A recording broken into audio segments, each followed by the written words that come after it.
সুপ্রিয় দর্শক মণ্ডলী, ফ্রন্টলাইন দেখার আমন্ত্রণ জানাচ্ছি আপনাদের সবাইকে। দর্শক মণ্ডলী, আমাদের সঙ্গে রয়েছেন সিনিয়র অ্যাডভোকেট, সাবেক সংসদ সদস্য, বিএনপি চেয়ারপারসনের উপদেষ্টা ফজলুর রহমান। ফজলু ভাই, স্বাগত আপনাকে স্টুডিওতে। আপনাকেও আমার শুভেচ্ছা। এরপরে আছেন সাবেক সংসদ সদস্য, লেখক, একসময় সাংবাদিক ছিলেন, গোলাম মাওলা রনি। রনি, আপনাকেও স্বাগত জানাচ্ছি। অনেক অনেক ধন্যবাদ। আপনাকে অনেক অনেক ধন্যবাদ। ফজলু ভাই, আপনাকে দিয়ে শুরু করি।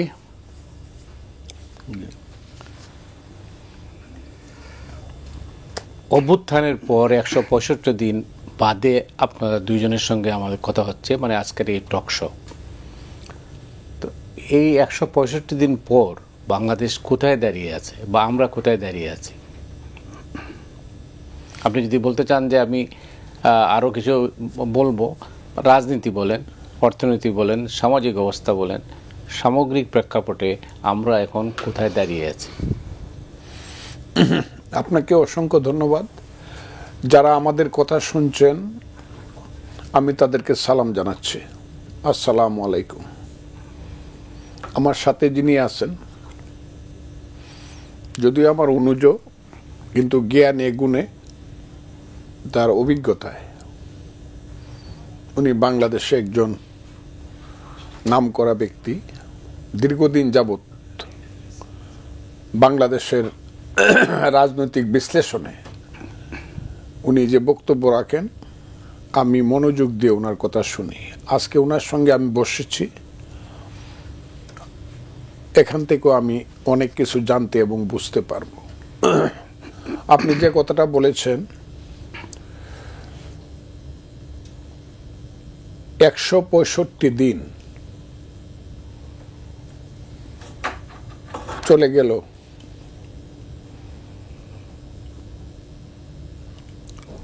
আগের আমলকে যদি আপনি শেখ হাসিনার আমলকে ফ্যাসিস্ট আমল বলেন,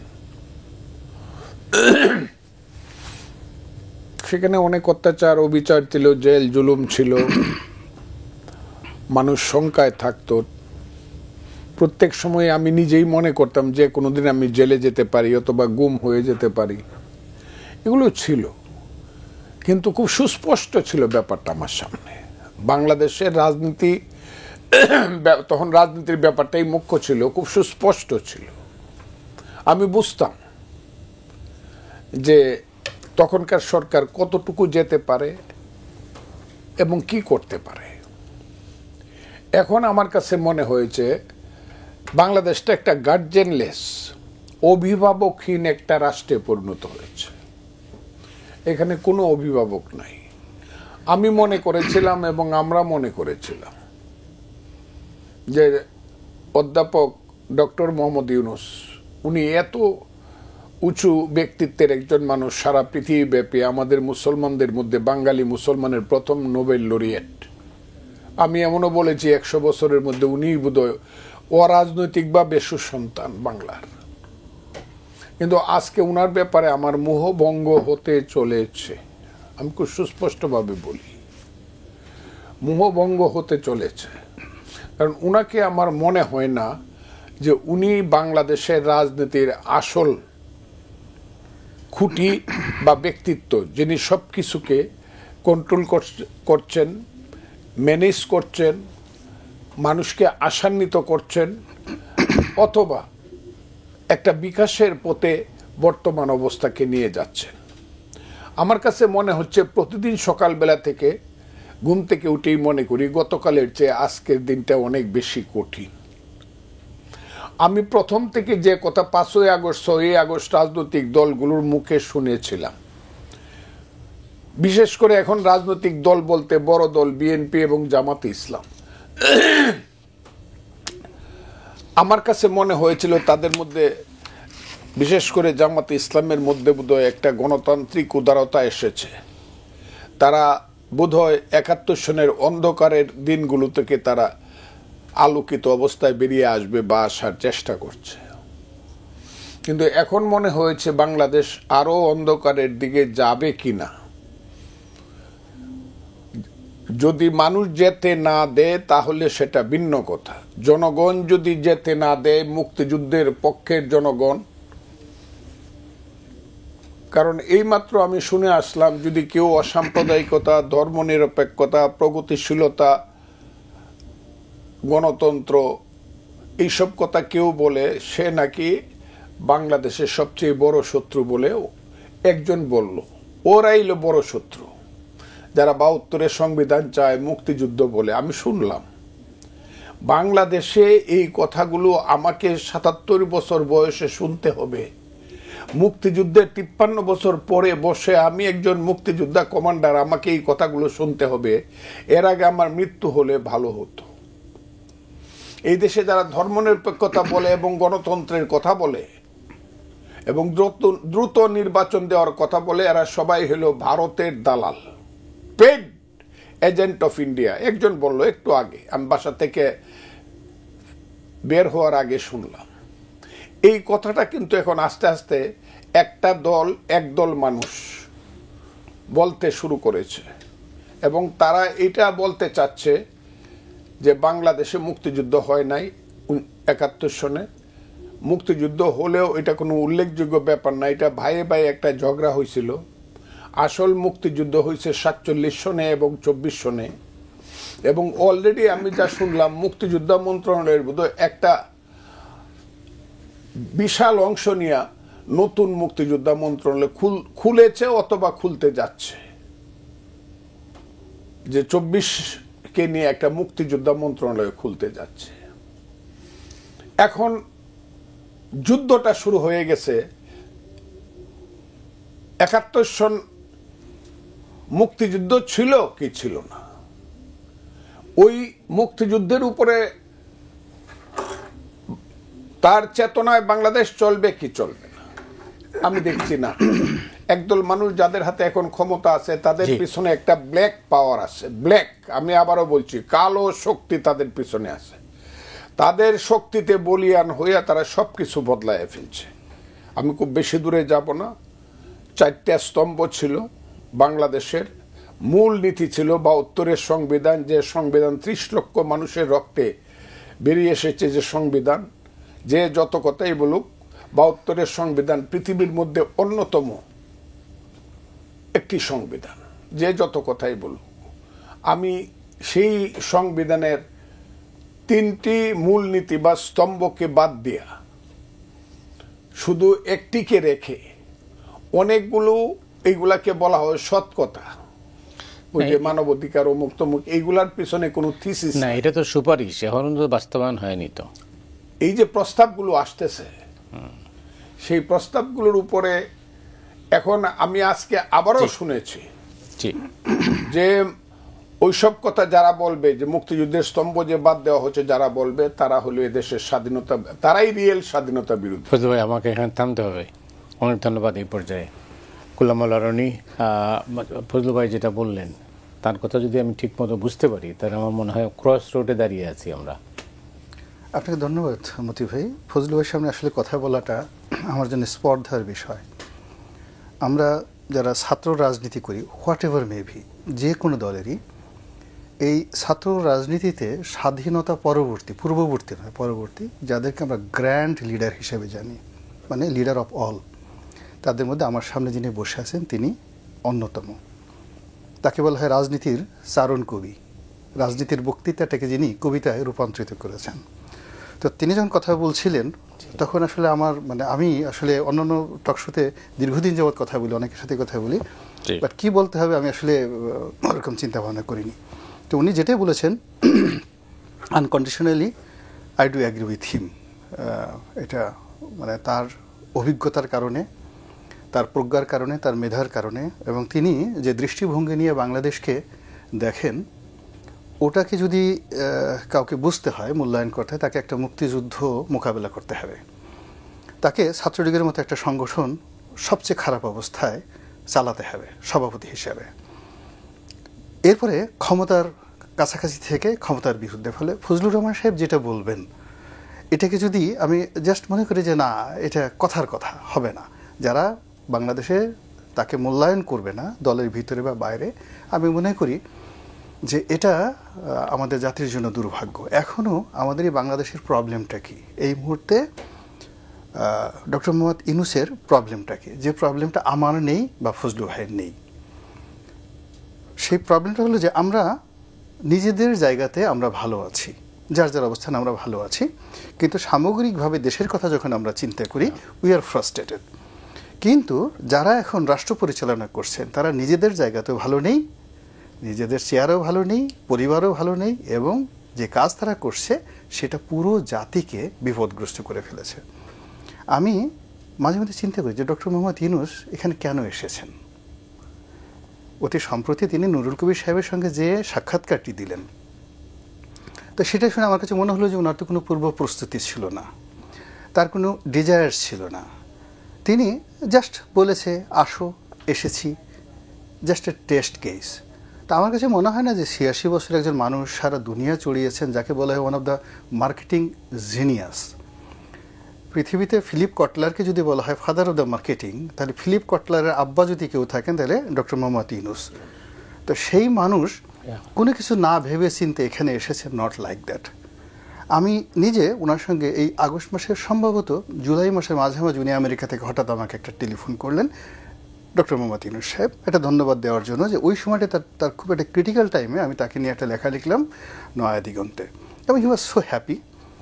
তো তখন আমি তাকে বললাম যে স্যার আপনি চিন্তা করবেন না, আপনার এই একটা বিশেষ মামলার ব্যাপারে আমি এটা দেখতেছি, ডোন্ট ওয়ারি। তো হি ওয়াজ সো হ্যাপি। তো সেই মানুষটি, তার সঙ্গে বুঝতেই পারেন যে যখন এই পর্যায়ে কথাবার্তা হয়, আমার আরও অনেক বিষয়ে কথাবার্তা হয়েছে বিভিন্ন সময়টিতে। তো এখন তার এই কর্মে বসার পরে, এই জায়গাতে বসার পরে যে দৃশ্যগুলো দেখছি, তাতে মনে হচ্ছে যে সে কেবলই মাত্র এখানে এসেছেন তার মামলা মোকদ্দমাগুলো নিষ্পত্তি করার জন্য, এর বাইরে অন্য কোনো উদ্দেশ্য আছে বলে আমার কাছে মনে হয় না। This is one. যদি তাই হয় তাহলে তো মামলাগুলো সব জিরো হয়ে গেছে, নাও হি শুড গো, তার চলে যাও। এটা আপনার কেন মনে হচ্ছে? এর কারণ হলো শুনুন, রাজনীতি বলেন, ব্যবসা বাণিজ্য বলেন, প্রত্যেকের একটা ওনারশিপ আছে। যে চেয়ারে যেই বসুক না কেন দায়িত্ব এবং কর্তব্য। আপনি চিন্তা করুন, যে মানুষ সারা বাংলাদেশে গ্রামীণ ব্যাংকের মেম্বারের সংখ্যা কত হবে, হাইয়েস্ট 1 মিলিয়ন। তো 10 লক্ষ লোকের সাথে যারা ঋণ দেয় এরকম একটা প্রতিষ্ঠানের ম্যানেজিং ডিরেক্টর, সেটা উনি জীবনের শেষ সময় পর্যন্ত ছাড়তে চায় নাই, এবং সেটার জন্যই শেখ হাসিনার সঙ্গে তার এত দ্বন্দ্ব, সংঘাত, শত্রু। তো 10 লাখ লোকের এখানে কোনো আনুগত্য নাই, কোনো এক্সিকিউটিভ পাওয়ার নাই, কিছু নাই, শুধু জাস্ট একটা অ্যাডাপশন। আর গ্রামীণ ব্যাংকের যদি অর্থনৈতিক অবস্থা ধরেন, তাহলে বাংলাদেশের সবচেয়ে যে ছোট একটা ব্যাংক ধরেন কমার্স ব্যাংক, এটার চেয়েও ছোট। তো সেই ব্যাংকের ম্যানেজিং ডিরেক্টরের যে পদ বা সিআরটি ধরার জন্য তিনি এভাবে বসে আছেন যে আমি মরে যাবো কিন্তু এটা ছাড়বো না, তার যত দুর্ভোগ দুর্দশা ওটা নিয়ে। আবার ক্ষমতায় এসে উনি সবার আগে যে কাজটা করেছেন, ওনার সেই জিনিসটাই উনি সবার আগে নিয়ে নিয়েছেন। ইট মিনস তাকে যদি আমি মনে করি যে সে নির্লোভ, নট লাইক দ্যাট। তাকে যদি মনে করি যে সে উদাসীন, কবির মতো আমার চোখের সামনে সব কিছু ভেসে যাচ্ছে, নট লাইক দ্যাট। তার লোভ আছে, তার কামনা আছে, বাসনা আছে, প্রয়োজন আছে, উইল ফোর্স আছে, এবং তার নাই কোনটা সব আছে। তার নাইটা কোনটা? ওই তো বলছি, এখানেই সমস্যাটা। তার 10 লাখ লোকের যেখানে স্বার্থ নাই, সেখানে 18 কোটি মানুষের প্রেম, ভালোবাসা, শ্রদ্ধা দিয়ে যে চেয়ারটা দিয়েছি, সেই চেয়ারটা নিয়ে সে নাড়াচড়া করছে কেন? This is my question. মানে গ্রামীণ ব্যাংকের চেয়ারটার চেয়ে কিয়ামত পর্যন্ত সমস্ত গ্রামীণ ব্যাংক একত্র করা হলেও ডক্টর মোহাম্মদ ইউনূস 3 মাস বা 4 মাস বা 5 মাসের জন্য যে চেয়ারটা বসেছে, ওই চেয়ারটার জন্য তাকে রোজ কিয়ামতে আল্লাহর আরশের নিচে স্থান দেওয়া হবে যদি তিনি ভালো কাজ করেন। আর তিনি যদি ভালো কাজ করতে না পারেন, এই যে হযরত আদম আলাইহিস সালাম থেকে শুরু করে কিয়ামত পর্যন্ত যত মানুষ আসবে, এই বাংলার জমিনে সমস্ত মানুষের লানত তার উপরে পড়বে। তো এই জায়গাটা নিয়ে তিনি বলছেন, আমাকে যদি এখন বলা হয় আমি চলে যাব, আমাকে ছাত্ররা অ্যাপয়েন্টমেন্ট দিয়েছে। ওনার মতো মানুষ এই কথা হয় না, ছাত্র তাকে অ্যাপয়েন্টমেন্ট দেই নাই, উই দ্য পিউপিল। আমরা 18 কোটি মানুষ তাকে অ্যাপয়েন্টমেন্ট দিয়েছি, বিএনপি তাকে অ্যাপয়েন্টমেন্ট দিয়েছে, জামাত তাকে অ্যাপয়েন্টমেন্ট দিয়েছে, সাধারণ মানুষ অ্যাপয়েন্টমেন্ট দিয়েছে, সাংবাদিকরা দিয়েছে। তো উনি তো এই ভুলগুলো করার কথা না। এখন উনি যদি এই ভুলগুলো ইচ্ছা করে থাকেন, ইটস এ নেগলিজেন্সি। উনি যদি কৌশল করে থাকেন, ইটস এ হিপোক্রেসি। আর উনি যদি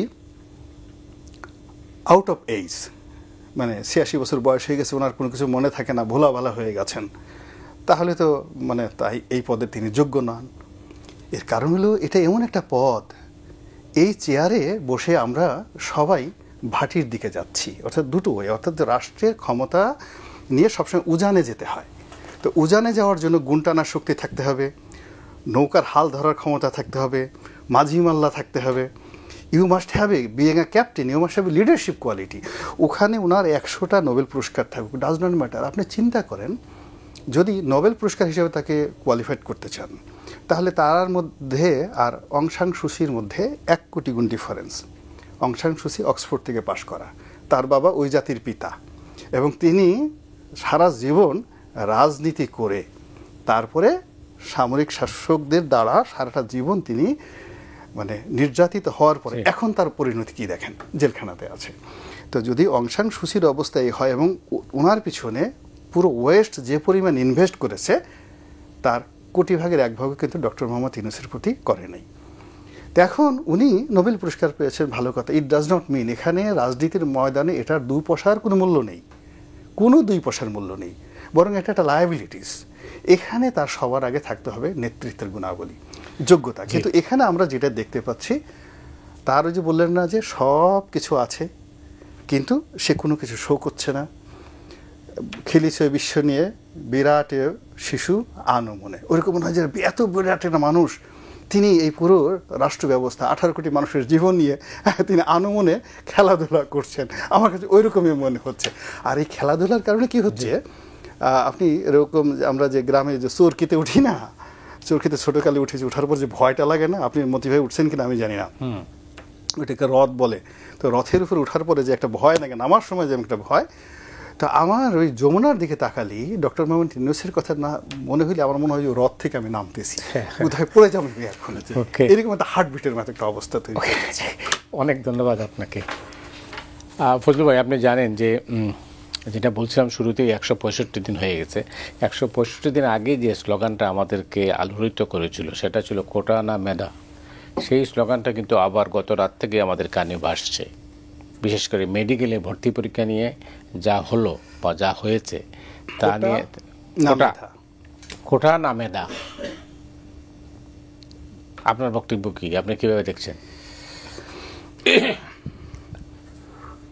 আমি মনে করেছিলাম যে 5ই আগস্টের মধ্য দিয়ে একটা পর্যায়ের শেষ হয়েছে বা একটা পর্বের শেষ হয়েছে, এইটা আর আমাদের সামনে নাও আসতে পারে।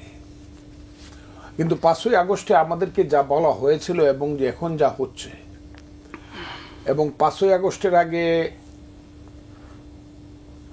আমাদের সন্তানেরা, বলবো এটা বললে আবার অনেকে মনে করে সন্তানেরা বলে কেন, আচ্ছা আমাদের এরা নেতাই, আমরা বৈষম্য বিরোধী ছাত্র আন্দোলনের তারা আমাদের নেতা, জাতীয় নেতা, সবাই জাতীয় নেতা। সেই সব জাতীয় ছাত্র নেতারা আমাদেরকে যা বলছিল, এই আন্দোলনটার মধ্যে কোনো ধরনের কর্মসূচি ভিত্তিক ডাইরেকশন ছিল না। ভাষা আন্দোলনের যে কর্মসূচি ছিল 62, 64, 66, 6 দফা, 69-এর 11 দফা, এরশাদ বিরোধী আন্দোলনের 10 দফা, এই ধরনের কোনো কর্মসূচি ভিত্তিক কোনো আন্দোলন, দীর্ঘস্থায়ী কোনো আন্দোলন ছিল না। ছাত্ররা যেখানে এসে দাঁড়ালো একটা ঢেউয়ের মুখে, যে ঢেউটা কিছুক্ষণের জন্য হলো থেমে গিয়েছিল, ঝড় আসার পূর্ব লক্ষণ, একদম যখন বাতাস থেমে গেল, থেমে যাচ্ছে যে আবার ঝড় আসবে, সেই ঝড়ের মুখে ছেলেরা এসে দাঁড়ালো। মানুষ কিন্তু তখন দেখতে চায় না এই কর্মসূচি আছে কিনা, নেতৃত্ব আছে কিনা। সবার মধ্যে, আমি নিজের কথাই বলছি, আমি আল্লাহর কাছে কত বলছি, আল্লাহ ততদিন তুমি আমাকে মৃত্যু দিও না যতদিন শেখ হাসিনা সরকারের পতন না হয়। আমি আমি আমি ফজলুর রহমান বলছি, কতবার বলছি, এটা কোনো সীমানা নাই। অর্থাৎ শেখ হাসিনার 3টে ইলেকশন, 14, 18 এবং 24, এবং অনেকগুলো স্থানীয় ইলেকশন, অনেকগুলো কর্মকাণ্ড মানুষের মনকে এমন বিষিয়ে তুলেছিল যে আজরাইল আসুক তারপরও শেখ হাসিনা যাক। এই অবস্থাটাতে আমাদের আজকের সন্তানেরা আবারও সন্তানেরা আমাদের নেতা, আজকের যারা নেতা হাসনাত সাহেবরা বা ওই যে সার্জিস আলমরা বা ওই যে উপদেষ্টা সাহেবরা আমাদেরকে চরমভাবে ধোঁকা দিয়েছে। শুধু আমাদেরকে না, জাতিকে ধোঁকা দিয়েছে। আমি আজকে চ্যালেঞ্জ করে বলতে পারি, এই যে দুইজন মানুষ বসছি, জনাব গোলাম মোল্লা রনি তার রিস্ক নিয়ে যে কথাগুলো তার জ্ঞান গর্ব বক্তব্যের মাধ্যমে জাতিকে উজ্জীবিত করেছে, এবং আমি ফজলুর রহমান আমার ৭৭ বছরের জীবনে ৬০ বছরের অভিজ্ঞতা দিয়া আমার ভাষা, আমার আবেগ সব কিছু দিয়ে যেভাবে মানুষকে উজ্জীবিত করার চেষ্টা করছি, জীবন যায় অথবা যাক অথবা থাক, সংসপ্তকের ভূমিকা যেভাবে পালন করেছি, আজকে যে ধোঁকাটা আমি খাইলাম, আমার জীবনে এই ধোঁকা আমি কোনোদিন ভুলতে পারবো না। তারা যদি সেদিন বলতো যে ৭১-এর মুক্তিযুদ্ধ না, আমি তাদেরকে বলতাম, আজকে বলতাম ইয়েস বেটা, বাপের বেটা তোরা। যদি সেদিন বলতো ৭২-এর সংবিধান আমরা পরিবর্তন করে ফেলব, যদি সেদিন বলতো তারা যে সমস্ত জাতীয় নেতৃত্ব যারা এরা কেউ না, এখন নতুন করে এটা মুক্তিযুদ্ধ হবে, ২৪ হলো নতুন মুক্তিযুদ্ধ, ৭১-এর মুক্তিযুদ্ধ ছোট। আহারে, আমার এখন কি মনে হয় জানেন, আপনাকে বলবো, গোলাম মোল্লা রনি সাহেবের হয়তো বা সেই আবেগটা আসবে না। আমি যখন নদী পার হইছি সাতরায়া, এই আন্দোলনে কি কোনো ছেলে নদী পার হইছে সাতরায়া? এই আন্দোলনে কি কেউ ক্ষেতের আইল থেকে পাক বাহিনীর বুকে গুলি করছে? কেউ কারো বুকে কেউ? এই আন্দোলনে কি কাদার মধ্যে কেউ পড়ে রয়েছে যে কুচুরি পানা মাথায় নিয়া? এই আন্দোলনে কি মাসের পর মাস না খায় রয়েছে, পাহাড়ের নিচে সাপের কামড় খায় মরছে? কই মুক্তিযুদ্ধ বাঘ? আর এটা যদি উঠেছে তুলনা করা হয় বাঘের মাসি, বিড়াল, বাঘের মতোই দেখা যায় কিন্তু এটা বিড়াল। কিন্তু এরা বলতেছে this is the real liberation war. এই যে কথাগুলো বলে মানুষকে ধোঁকা দেওয়া হয়েছে, আমাকে ধোঁকা দেওয়া হয়েছে, এবং মানুষ বলে এখন যে এই দেশে ফ্যাসিস্ট খারাপ না মুনাফেক খারাপ। এটা আসলে আন্দোলনের সঙ্গে একটা মুনাফিকি হচ্ছে। আমাকে যাই করুক, আমি কথাটা বলবই, কারণ বাংলাদেশ নামটা যদি থেকে থাকে, আমি আবারও বলছি, হে বাংলাদেশের 18 কোটি মানুষ, বাংলাদেশ যে নামটা, এই নামের মা কে? এই নামের মা হলো মুক্তিযুদ্ধ। মুক্তিযুদ্ধের পেট ছিঁড়ে রক্তাক্ত হয়ে বাংলাদেশ নামটা বাড়িয়েছে, তা না হলে এই দেশের নাম থাকতো পূর্ব পাকিস্তান। কাজেই যারা বাংলাদেশের নাম রেখে মুক্তিযুদ্ধ বাদ দিতে চাও, তারা বাংলাদেশের সঙ্গে প্রতারণা করছো। যারা বাংলাদেশের নাম রেখে এই দেশে অসাম্প্রদায়িকতা, ধর্মনিরপেক্ষতা অথবা জাতীয়তাবাদকে বাদ দিতে চাও, তারা মুক্তিযুদ্ধের সঙ্গে প্রতারণা করছো। সেই প্রতারণার বিরুদ্ধে আগামী দিনে ওই যে বলছেন যে দেশ কেন থেমে গেছে, দেশ এখন বাইফার্কেটেড হয়ে গেছে, দুই দিকে আস্তে আস্তে আস্তে আস্তে চলে যাচ্ছে। এতদিন কিন্তু তা ছিল না। শেখ হাসিনার আমলেও দেশ দুই দিকে ছিল না, বিভিন্ন দিকে ছিল, মানুষের চিন্তায়, চেতনায় ও মুক্তমুখ। কিন্তু এখন জাস্ট আস্তে আস্তে দুই দিকে নিয়ে যাচ্ছে কারা? দেশটাকে একটা কনফ্রন্টেশন। সেই কনফ্রন্টেশনটা কি হবে? ওই যে একটি ছেলে যাকে ইউনূস সাহেব জাতিসংঘে বলছে কি মেন্টর নাকি মাস্টার মাইন্ড, ওই ছেলেটা যে কয়েক মাস আগে বলছিল ওই দেশে একটা গৃহযুদ্ধ হবে, সিভিল ওয়ার হবে, দেশটাকে তারা ইচ্ছাকৃতভাবে সিভিল ওয়ারের দিকে নিয়ে যাচ্ছে। এই দেশে সত্য কথা বলবে আমার মতো লোককে, যার স্ত্রী সকালবেলা উইটা নামাজ না পড়িয়া কিছুই করে না। আমি যে ফজলুর রহমান আল্লাহর নাম না নিয়ে কোনো কাজ করি না, ভাত খাওয়ার সময় বিসমিল্লাহ বলে ভাত খাই না, আমাকে ওই দিন মুরতাদ বলছে একজন বড় মৌলানা সাহেব। ফজলুর রহমান হলো মুরতাদ। এই যে শুরু হয়েছে যে সত্য কথা বললে মুরতাদ, কাফের, ভারতের দালাল, এই যে কথাগুলো শুরু হয়েছে, যতদিন বন্ধ না হবে তাদের মুখে চলবে। এবং এই যে শিবিরের কিছু ছেলে পেলে সমস্ত ইউটিউবগুলো দখল করে যে মিথ্যা কথা বলে, যে অসত্য কথা বলে এবং যে বিশ্রী কথা বলে আমাদের সম্পর্কে, এটা সহ্যের সীমা ছাড়িয়ে যাচ্ছে এই দেশে। এবং এই দেশকে এমন একটা জায়গায় নিয়ে যাচ্ছে যেখানে it will go up to point of no return. আমি জানি না কি হবে। অনেক ধন্যবাদ গোলাম মোল্লা রনি। আপনি ফজলু ভাইয়ের বক্তব্য থেকে যেটা বুঝলাম যে সংঘাত সামনে, সংঘাত কি তাহলে অনিবার্য? অবশ্যই অনিবার্য, কোনো ওয়ে নাই। শুধু অনিবার্য না, এই সংঘাতটা বন্ধ করার কোনো ওয়ে নাই। মানে সংঘাত হবে এবং এই সংঘাতের ফলে যে দুর্ভোগ দুর্দশা আমরা সকল মানুষ যারা পরাজিত হবে তারা, যারা বিজয় হবে তারা এবং আমজনতা সবাইকেই কষ্ট লাঘব হওয়ার কোনো ওয়ে নেই। শেখ হাসিনা যখন চলে গেলেন, আমি 2014 সন থেকে মোটিভাই বলে আসছিলাম যে উনি এমন একটা পরিণতি করে ফেলেছেন যে উনাকে যেতে হবে টুডে অর টুমরো, যত আগে যাবেন ক্ষয়ক্ষতি কম হবে। এবং উনি যাওয়ার পরে উনি হয়তো যারা সুবিধাভোগী তারা নিরাপদে সবাই যেতে পারবেন, কিন্তু বাকি সব মানুষগুলোকে বিপদে ফেলবেন। ঠিক এখনও তদ্রুপ। টোটাল এই ঘটনার সঙ্গে হয়তো 300-400 লোক জড়িত আছে, এখন যারা আছে 300-400 যাদেরকে আপনি সুবিধাভোগী করতে পারেন। কিন্তু এই 300-400 জন লোকের কারণে কি হলো, প্রথমত শেখ হাসিনা আমাদের পুরো নেশনটাকে 15টা বছর ধরে একটা ভীত সন্ত্রস্ত জাতিতে পরিণত করে ফেলেছে। আমরা ভয় পাচ্ছি। তো এই 15 বছর ভয় পেতে পেতে গর্তে থাকতে থাকতে আমাদের মধ্যে একটা অটোমেটিক একটা যাকে বলা সেন্সরশিপ চলে এসছে। ফলে এই 300 লোক যারা শেখ হাসিনার চেয়ে সব দিক থেকে দুর্বল, তারপরেও আমাদের আমজনতা ওই যে 15 বছর ভয় পেয়ে আসছে, তারা ভয় পাওয়া শুরু করেছে। আর একটা বিরাট অংশ যারা দীর্ঘদিন ভয় পেত তারা অত্যাচারী হয়ে গেছে।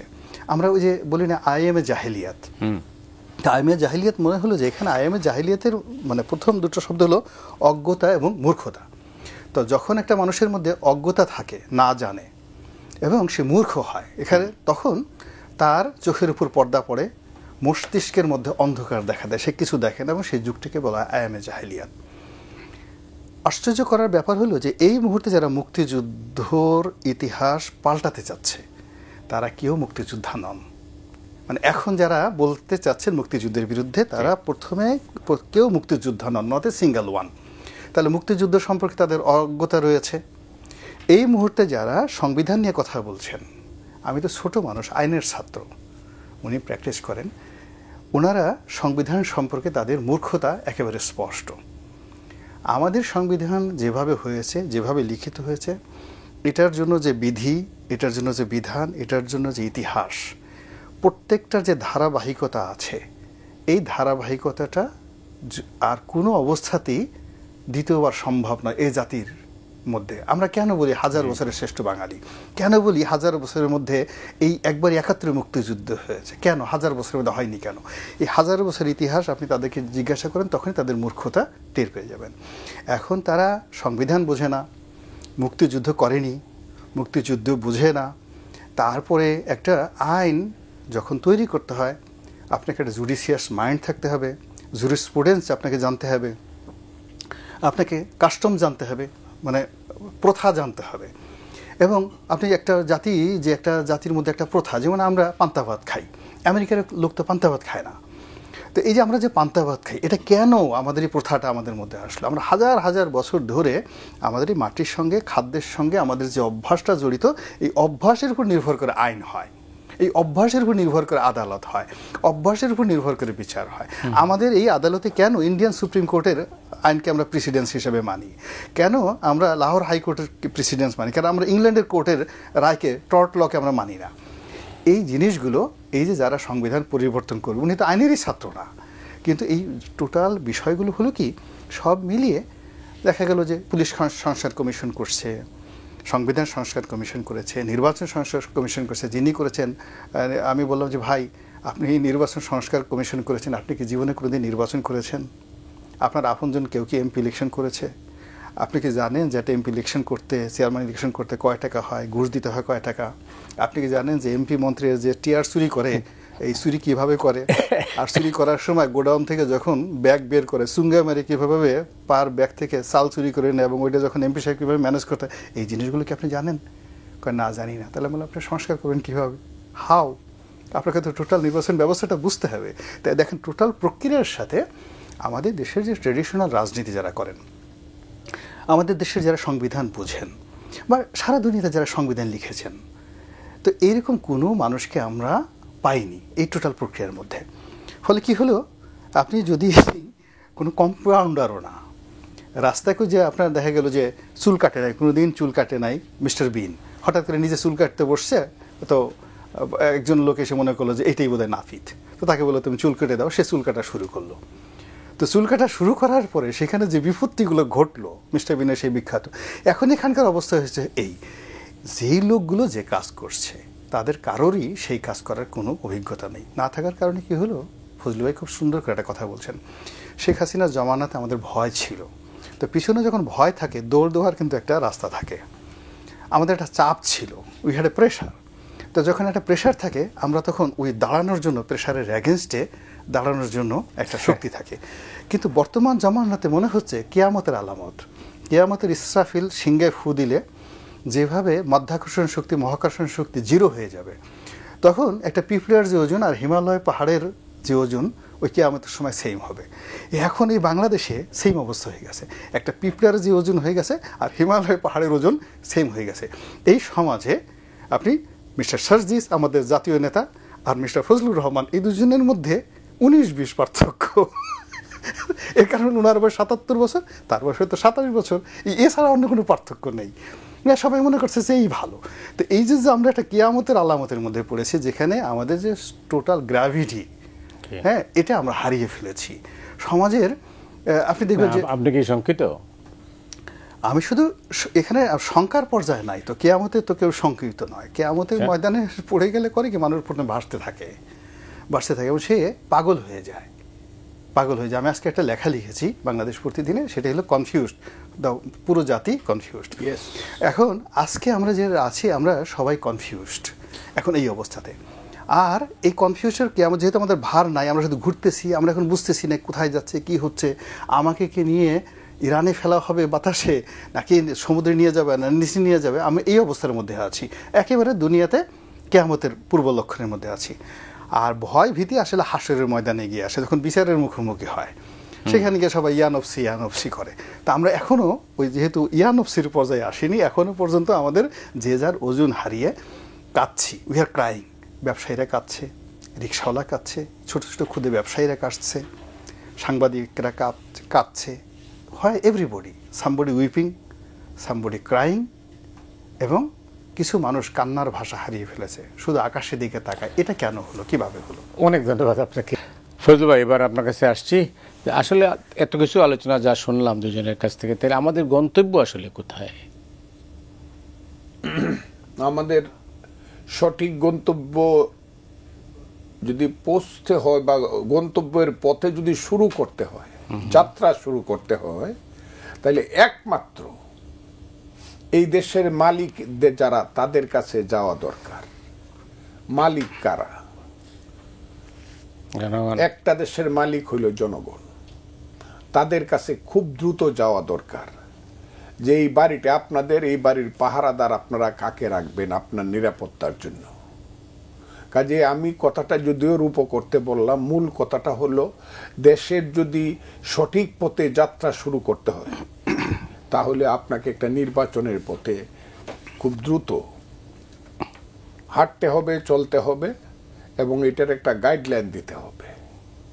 এখন নির্বাচনের কথা কইলেই যদি আপনার অ্যালার্জি হয়, আপনার গাল যদি ফুলে যায়, যদি কালো হয়ে যায়, তাহলে তো এই দেশে এই যে নির্বাচন, হ্যাঁ এটাও বলে নির্বাচনের কথা যারা বলে, যেহেতু ভারত এবং আমেরিকা নির্বাচনের কথা বলে ফেলছে বাংলাদেশের, কাজে এখন যারা, আজকে এইটা শুনতেছি আমি, তো এখন যারা নির্বাচনের কথা বলবে তারা হইল ভারতের দালাল।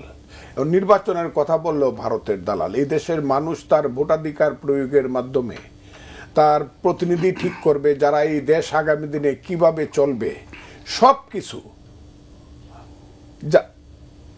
তারা সুবিবেচনার মাধ্যমে, তাদের জ্ঞান, তাদের যোগ্যতার মাধ্যমে দেশকে ঠিক পথে নিয়ে যাবে। হতে পারে ভুলও হবে, একটা রাষ্ট্র ব্যবস্থায় ভুল হইতে পারে, সেগুলো আবার নির্বাচনের মধ্য দিয়ে, আলাপ আলোচনার মধ্য দিয়ে সংশোধন হবে। একমাত্র আমি খুব ক্লিয়ারলি বলছি যে নির্বাচনের মাধ্যমে এই দেশের বর্তমান যে অবস্থাটা চলছে, ওই যে আয়ামে জাহালিয়াত বললেন আমার ভাই, সেই আয়ামে জাহালিয়াতের পথ থেকে আমরা বোধহয় কিছুটা রক্ষা পাইতে পারি। আর যদি বিনা নির্বাচনে একটি অনির্বাচিত সরকার অনন্তকাল থাকতে চায়, আমি সবসময় আগে বলতাম কথাগুলো যে বট গাছ বড় না কলা গাছ বড়। নির্বাচিত সরকারের বয়স যদি 5 বছর হয়, তাহলে অনির্বাচিত সরকারের বয়স কি 7 বছর হবে?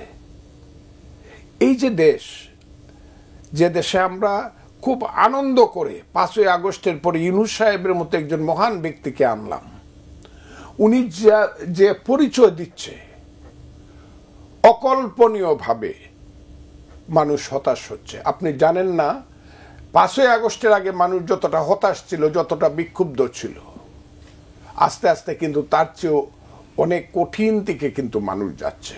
আর এখন প্রশ্নটা এসে পড়ছে, ডু অর ডাই, তুমি বাঁচবা না আমি বাঁচবো, এই জায়গাতে এসে। কারণ আপনি তো, আমি কথা বললে পরে আপনি আমার টুটি চাইপা ধরতে চান।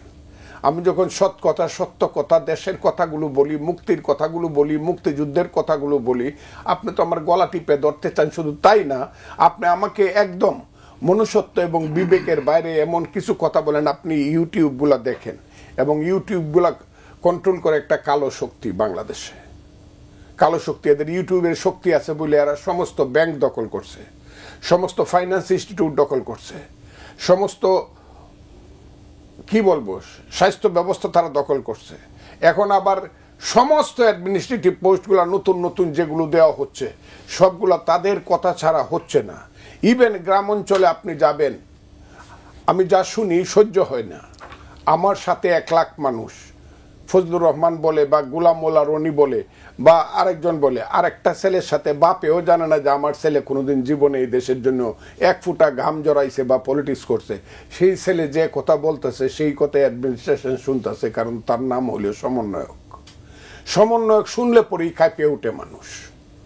আজকে একটা ঘটনা ঘটছে, সুপ্রিম কোর্ট একটা বেল দিছে, একজন বন্দী, উনি অসুস্থ, 5ই আগস্টের বন্দী, অজুহাতে উনাকে বেল দিবে না। উনি একজন মহিলা এবং একটি শহীদ পরিবারের মহিলা, তার বাবা মুক্তিযুদ্ধের শহীদ, বুদ্ধিজীবী শহীদ। তাকে বেল দেয় নাই। কি হয়েছে, তাকে পিজি হাসপাতালে পাঠায় দিছে। এর মধ্যে আমাকে অন্তত 10 জন লয়ার বলছে পিজি হাসপাতালে তারা পাঠাইলে কি হবে, কারণ পিজি হাসপাতালের যত বঙ্গবন্ধু হসপিটাল, বিশ্ববিদ্যালয় হসপিটালের সমস্ত কামরাগুলো হইলো, কেবিনগুলো হলো সমন্বয়কদের রিকমেন্ডেশন ছাড়া কেউ কেবিন দিতে পারবে না। এই কি দেশটা বানাইছি, যে দেশটা একটা মেডিকেল কেবিন পাইতে হইলো সমন্বয়কদের একটা রিকমেন্ডেশন লাগবে। ডাক্তাররা পারবে না, ইউনিভার্সিটির ভাইস চ্যান্সেলর পারবে না, ব্রিগেডিয়ার জেনারেল পারে নাই, তাকে বদলি করা হয়ে গেছে, যেহেতু সমন্বয়কদের কার নাকি কি কথা শুনে নাই।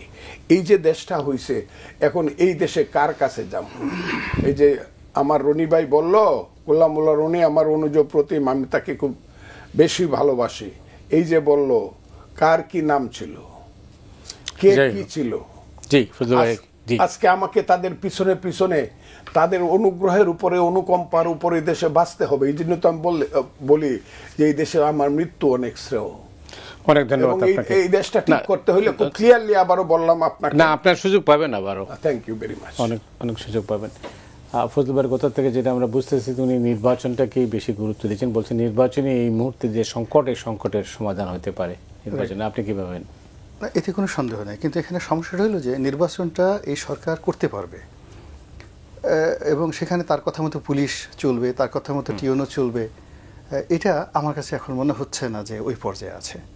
পুরো অ্যাডমিনিস্ট্রেশনটা যেটা বাস্তবতা হলো, যেখানে জামাতের লোক আছে সেখানে তারাই চালাচ্ছে, যেখানে বিএনপির লোক আছে তার সেখানে বিএনপি চালাচ্ছে, আবার বিএনপির মধ্যে যে নমিনেশনটা তার কনফার্ম আছে সে একভাবে চালাচ্ছে, আবার যে নমিনেশন কনফার্ম নাই কিন্তু কমিটি তার হাতে আছে সে একভাবে চালাচ্ছে। ওই এলাকার লোক যদি সৎ হয় একভাবে চালাচ্ছে, অসৎ হলে অন্যভাবে চলছে।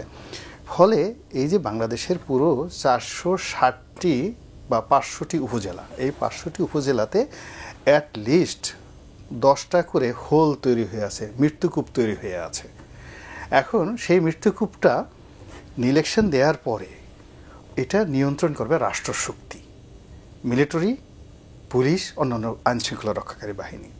তো যেখানে থানার মধ্যে ওসি সাহেব আত্মহত্যা করে, যেখানে ওসি সাহেবরা পালিয়ে বেড়াচ্ছে, তো সেখানে একটা নির্বাচন হবে, সেই নির্বাচনের মাধ্যমে একটা জনরায় প্রতিষ্ঠিত হবে এবং জনপ্রিয় দল নির্বাচিত হয়ে আসবে। আমার কাছে এই সম্ভাবনাটা এখন একেবারে অবিশ্বাস্য মনে হচ্ছে।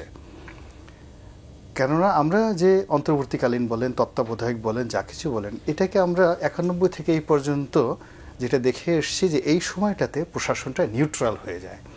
কিন্তু এখন নিউট্রাল তো দূরের কথা, দলীয়করণের মধ্যেও যাচ্ছে না, নিউট্রালও না, অরাজকতাও না, কি যেন একটা হয়ে গেছে, আমরা এটা বুঝতে পারতেছি না। এখন উনি যদি মানে আমার কাছে যেটা মনে হচ্ছে, নির্বাচন তো অবশ্যই, তার আগে এখানে রাজনীতি সমাজ পরিবারের মধ্যে মুনাফিকির চাইতে ভয়ানক কোনো অপরাধ আর নেই। আপনি মিথ্যা কথা বলেন, খুন করেন, খারাপি করেন, এগুলোর চাইতে কিন্তু মুনাফিকি সমাজে বিপর্যয় ডেকে নিয়ে আসে। তো রাজনীতিতে মুনাফিকিটা একদম সহ্য হয় না, যারাই মুনাফিকি করেছে তারা কিন্তু ভ্যানিশ হয়ে গেছে।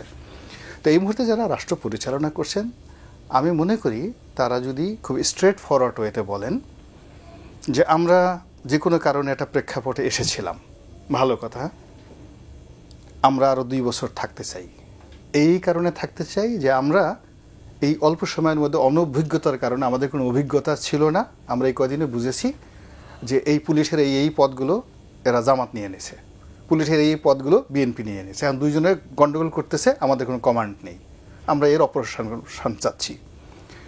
সিভিল সার্ভিসের এই বড় বড় পদগুলো, সুপ্রিম কোর্টের এই বড় বড় পদগুলো ওরা নিয়ে গেছে, কারণ ওরা নিজেরা গন্ডগোল করছে, আর সরকার ঘাড়ে ব্যর্থতা হচ্ছে। আমরা এই সমস্যাটা বুঝতে পারি না, এখন আমরা বুঝতে এসেছি, আমরা এই টোটালটাকে নিউট্রাল করতে চাই। আগে শেখ হাসিনার দলে যারা ছাত্রলীগ করছে বা আওয়ামী লীগের দালালি করছে, দাবিদারি করছে, তাদের কারণে প্রশাসনের যে যোগ্যতা আসছে, তাদের কারণে শেখ হাসিনা ডুবছে।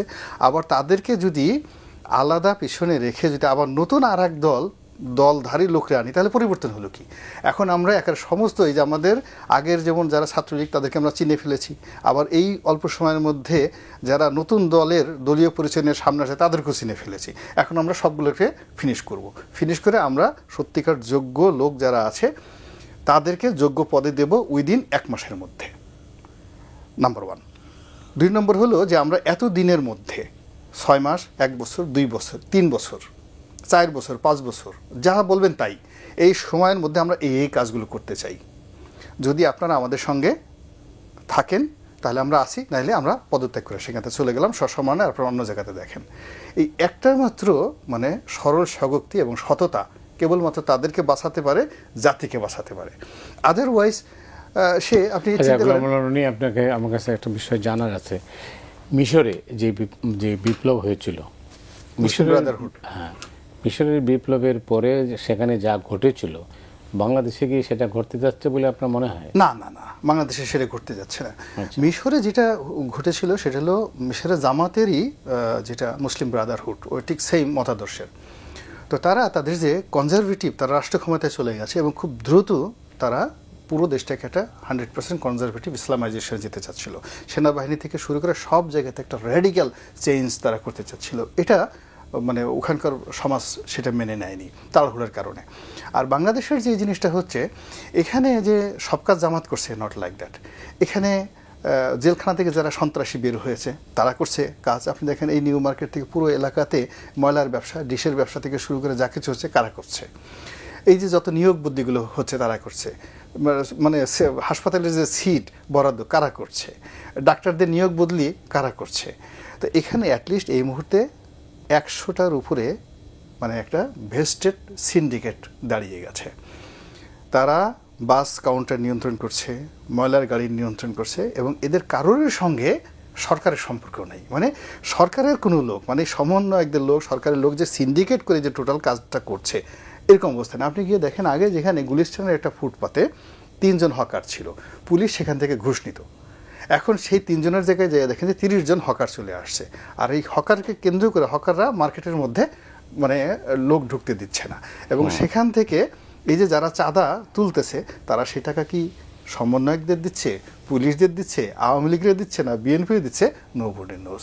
ফলে কি হচ্ছে, মানুষ ধৈর্যের সেবা। সেই কালকে দেখলাম 3-4 দিন আগে বাইতুল মুকাররমের সামনে একরকম চাঁদাবাজকে ধরে পিটিয়ে রীতিমতো শোয়াই ফেলছে। তো এরপরে এসে পুলিশ কোনো মতো তাদেরকে উদ্ধার করছে। তো এখন এই যে একটা বিশৃঙ্খলা, টোটাল জিনিসগুলোতে একটা বিশৃঙ্খলা, মানে অরাজকতার কথা বলছেন। অরাজকতা, বিশৃঙ্খলা, অব্যবস্থাপনা এবং নেগলিজেন্সি। মানে আপনি হলো কি যে অনেক জিনিস আছে, আপনি চেষ্টা করার পর আপনি ব্যর্থ হন, কিন্তু এখানে মনে হচ্ছে না যে খুব আন্তরিকতা নিয়ে কেউ কোনো চেষ্টা করছে। With honesty, with dignity, with professionalism, এগুলো নিয়ে কেউ চেষ্টা করছেন তারপরে তিনি ব্যর্থ হয়েছেন, তারপর অরাজকতা হয়েছে, নট লাইক দ্যাট। জি, অনেক ধন্যবাদ আপনাকে। ফজলু ভাই, আপনাকে যদি এই মুহূর্তে কেউ জিজ্ঞেস করে যে আগামী দিনের বাংলাদেশ কেমন হবে, একটা ছবি আঁকেন, তাহলে কিভাবে ছবিটা আঁকবেন? এখন যে অবস্থা আছে, যে সরকার আছে, এই সরকারকে রেখে কোনো ছবি আঁকা যাবে না, কারণ সবটাই অন্ধকার। এখানে কোনো আলো নাই। এই আলোতে আপনি এই লাইটগুলো নিভাই দেন, এখন আমাকে যদি অন্ধকারে বলেন একটা ছবি এখানে, আমি তো আঁকতে পারবো না। এখন সবটা অন্ধকার। ছবি কি অন্ধকার? কিছুটা তো আলো আছে এখনো। সামান্য আলো যেটা আছে সেটা তাদের নিজেরাই দেখতে পারে না, আমাদেরকে কি দেখাবে? টর্চ লাইটের ছোট্ট আলো দিয়ে কিছু দেখাইতে পারতেছে না। আমি আপনাকে বলি, এই সরকারের বলা উচিত এনাফ ইজ এনাফ। যদি তাদের বিশেষ করে ইউনূস সাহেবের আরেকজন লোক তার সাথে গেছিল, আমি মনে করছিলাম জ্ঞানে গুণে মহাজ্ঞানী ব্যক্তি উনি, ঢাকা বিশ্ববিদ্যালয়ের প্রফেসর ছিলেন উনি, তার নাম জনাব আসিফ নজরুল। আমি তো তার খুঁজেই পাই না, সে আছে কই? কেন আছে তো, আছে তো। আমাকে তার আধারের জীব মনে হয়, তাকে আমি কোথাও খুঁজে পাই না। সে তার হাসিও বন্ধ হয়ে গেছে। আসিফ নজরুলের যে রোলটা থাকা দরকার ছিল, আসিফ নজরুলের রোলটা তা মানুষকে বলা দরকার ছিল, উই আর ডুইং দিস, আপনারা চিন্তা করে নেই এই করবো, এই ছেলেরা এই এই এই রুলটা কি আসিফ নজরুল সাহেবের আছে? এবং এই আসিফ নজরুল সাহেবের রুলের উপরেই কিন্তু ইউনূস সাহেবের রুলটা নির্ভর করত।